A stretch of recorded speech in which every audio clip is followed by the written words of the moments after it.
Remember when cars were laboratories of wild experimentation? When every new model year brought features that seemed straight out of science fiction? From the 1920s through the 1980s, automakers weren't just building transportation, they were crafting dreams, promising revolutionary innovations that would change driving forever.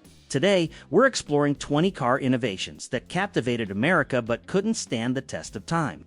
These weren't just failed experiments, they were bold attempts at automotive perfection that taught us valuable lessons about what drivers really wanted. Get ready for a journey through automotive history that'll make you appreciate both the creativity and the occasional madness of American car innovation. Picture this, you're driving a 1950s Buick, and your entire family can slide across one continuous seat like they're sitting on a living room sofa. Bench seats stretched across the entire width of the car, allowing 3 people to sit comfortably in the front row. From the 1920s through the 1980s, bench seats were the epitome of American automotive spaciousness. Families loved the ability to slide across and exit from either side. However, as safety standards evolved, the drawbacks became impossible to ignore. Bench seats offered minimal support during collisions and lacked individual seat belts. By the 1980s, bucket seats with integrated safety features had replaced these spacious relics. But bench seats weren't the only feature designed for convenience that didn't quite work out. Before air conditioning became standard, automakers had a clever solution for hot summer drives. Vent windows. These small triangular windows, positioned at the front corners of car doors, could be tilted open to create airflow without the buffeting of fully opened windows. Introduced in the 1930s and perfected in the 1950s, vent windows became a beloved feature of classic American cars. Drivers appreciated the gentle breeze they provided at highway speeds. Unfortunately, these handy little windows had serious flaws. They leaked during rainstorms, created wind noise, and became favorite targets for car thieves who could easily manipulate them to unlock doors. As air conditioning became affordable, vent windows disappeared by the 1980s.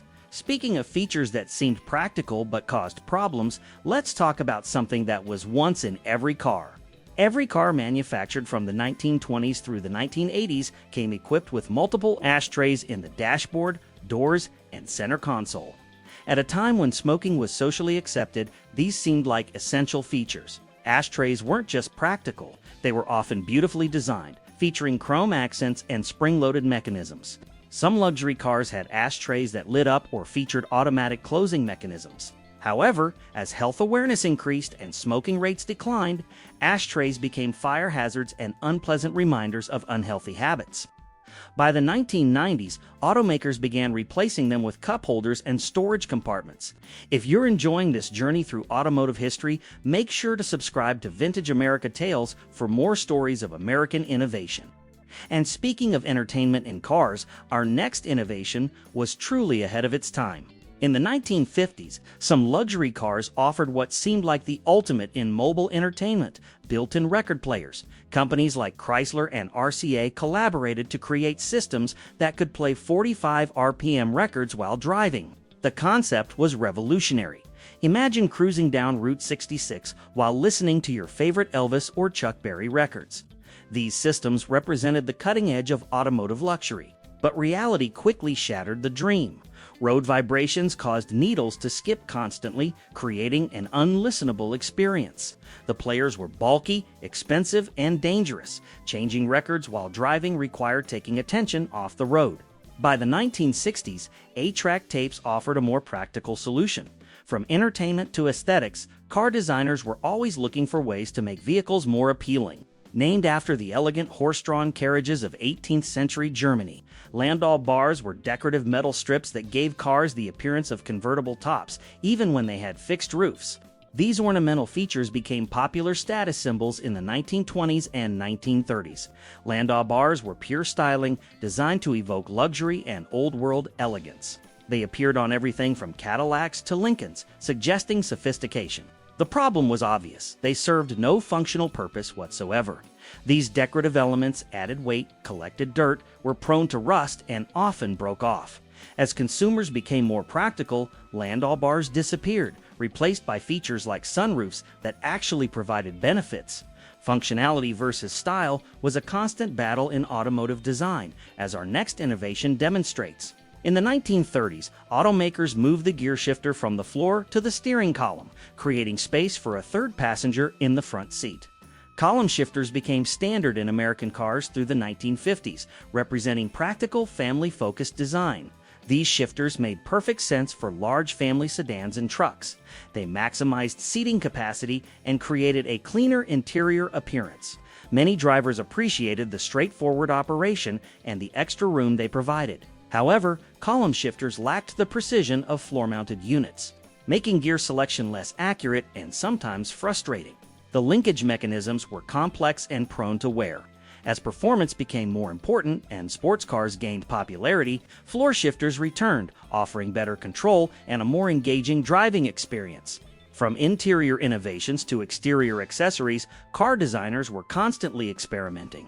Before SUVs and minivans provided abundant cargo space, families relied on roof-mounted luggage racks for vacation travel. These metal frameworks, typically mounted above the trunk or on the roof, promised to solve the storage limitations of smaller cars.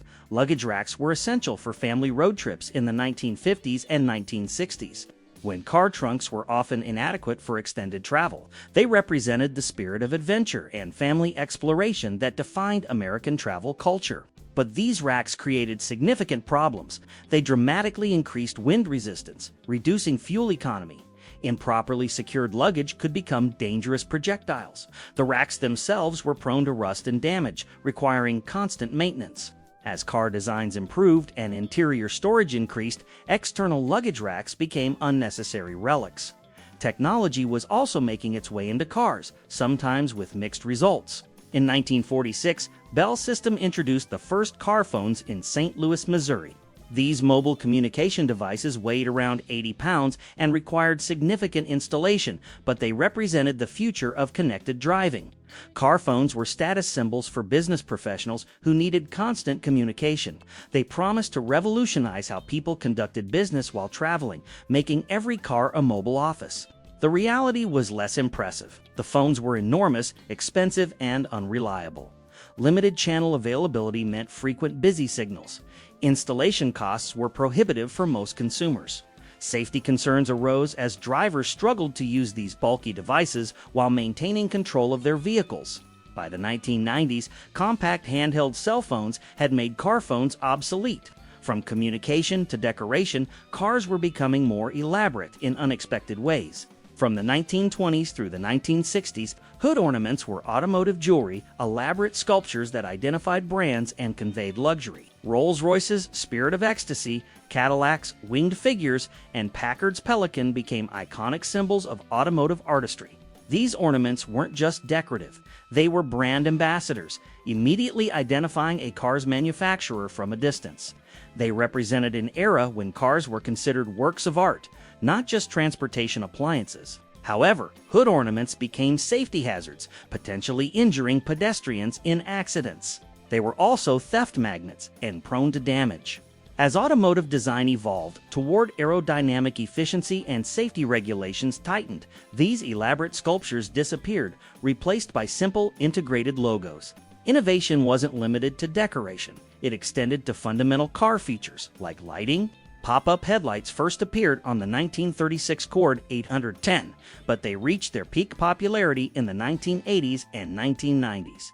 Cars like the Mazda MX-25 Miata and Chevrolet Corvette featured headlights that flipped up when needed and disappeared when not in use. These headlights represented futuristic design and improved aerodynamics. When retracted, they created smooth, uninterrupted body lines that looked sleek and modern.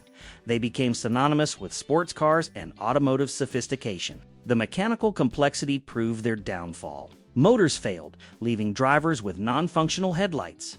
The mechanisms were expensive to repair and maintain. Safety regulations made compliance increasingly difficult. By the early 2000s, improved fixed headlight designs had eliminated the need for pop-up units. Even basic controls were subject to innovation and eventual abandonment.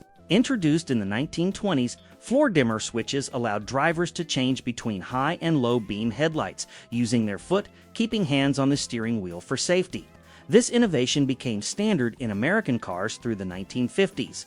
The concept made perfect sense. Safer driving through, better hand positioning. Drivers could adjust headlights without removing their hands from the wheel, theoretically improving road safety during night driving.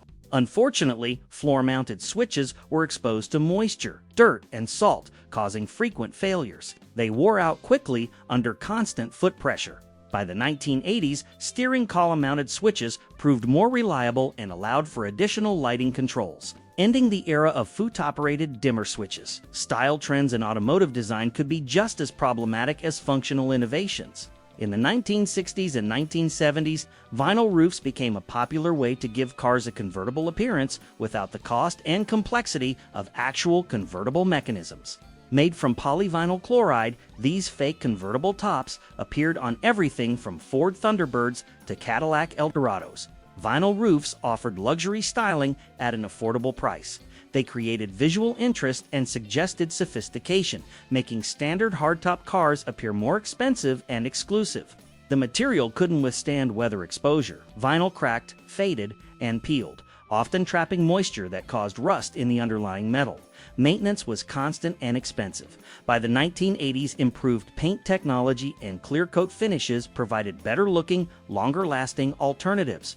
Entertainment technology in cars was constantly evolving, not always successfully.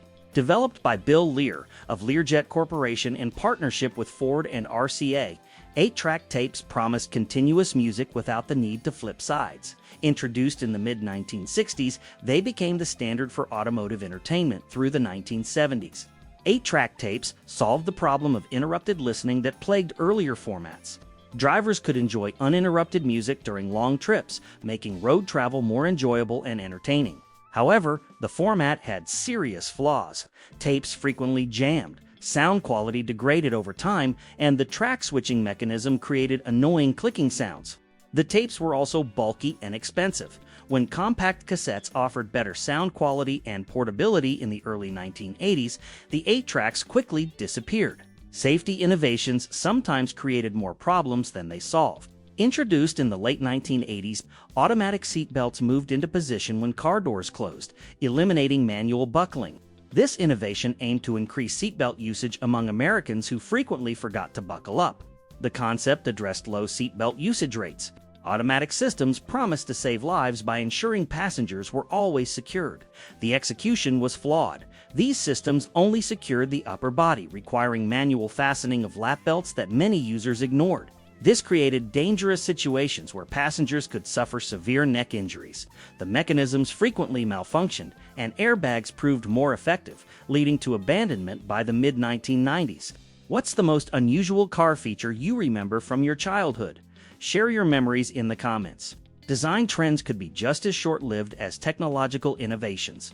Inspired by the P-38 Lightning fighter plane, tail fins first appeared on the 1948 Cadillac and reached their peak in the late 1950s. The 1959 Cadillac Eldorado featured the most dramatic fins, creating an unmistakable space-age appearance. Tail fins captured America's post-war optimism and fascination with aviation and space exploration. They made cars look futuristic and dynamic, reflecting the era's confidence in technological progress and modern design. Despite marketing claims about improved stability, tail fins provided no aerodynamic benefits. They increased production costs, created safety hazards with their sharp edges, and obstructed rear visibility, making parking and reversing difficult. By the mid-1960s, practical design considerations had eliminated these dramatic styling elements. Technology promised to simplify driving, but sometimes made it more complicated.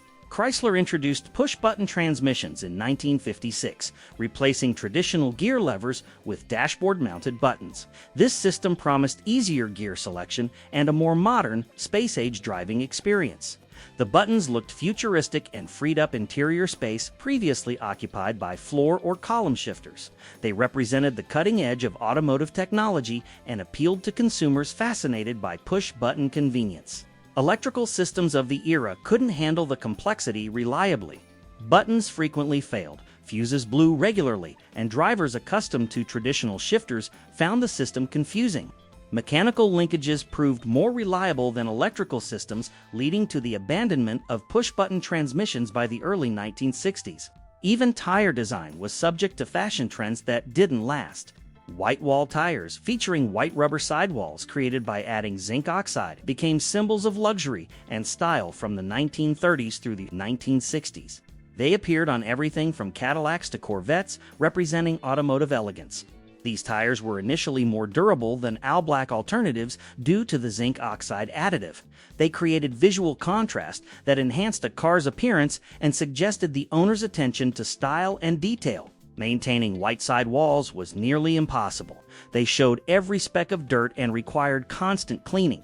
Manufacturing costs were higher than standard black tires. As automotive design evolved toward more practical considerations, whitewall tires became an expensive anachronism, replaced by all-black tires that were easier to maintain and more cost-effective. Some innovations were solutions to problems that better technology would eventually solve. Curb feelers were flexible metal wires or springs attached near the wheels to alert drivers when they were getting too close to the curb while they were parking. Popular in the 1950s and 1960s, especially on cars with easily damaged whitewall tires, they promised to prevent costly scrapes and scratches. These devices solved a real problem, protecting expensive tires and hubcaps from curb damage. They were particularly valuable for drivers of large cars who had difficulty judging distances while parking.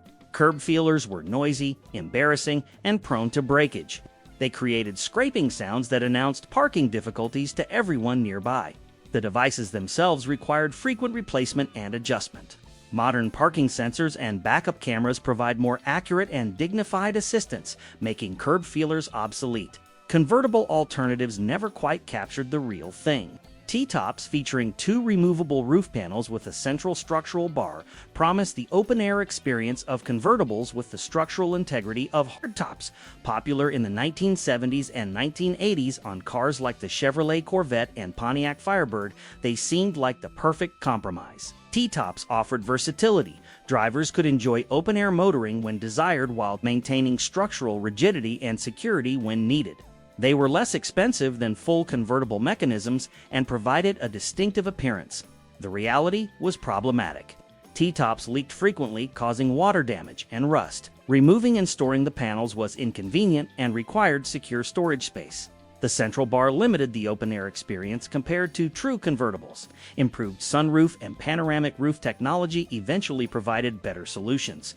And finally, our most distinctive automotive innovation that couldn't survive changing times. Woody wagons, featuring wooden body panels and frames, were born from necessity during the Great Depression, when wood was cheaper and more available than steel. These distinctive vehicles became symbols of American craftsmanship and outdoor adventure. Woodies offered unique styling and spacious interiors perfect for families and recreational activities. They represented skilled craftsmanship and connection to traditional woodworking techniques. Maintaining wooden panels was expensive and time-consuming. The wood required regular treatment to prevent rot, warping, and weather damage. Safety was also a concern. Wooden bodies provided less protection in crashes compared to all-steel construction. As steel became more affordable and manufacturing techniques improved, Woody wagons disappeared by the early 1950s, replaced by safer and more durable all-metal bodies. These 20 automotive innovations remind us that progress isn't always linear. Each failed feature taught the industry valuable lessons about what drivers truly wanted: reliability, safety, and practicality over novelty and style. Which of these forgotten car features surprised you the most? Did your family ever own a car with any of these innovations? Share your automotive memories in the comments below. If you enjoyed this journey through automotive history, subscribe to Vintage America Tales. We're preserving the fascinating stories of American innovation, one forgotten feature at a time.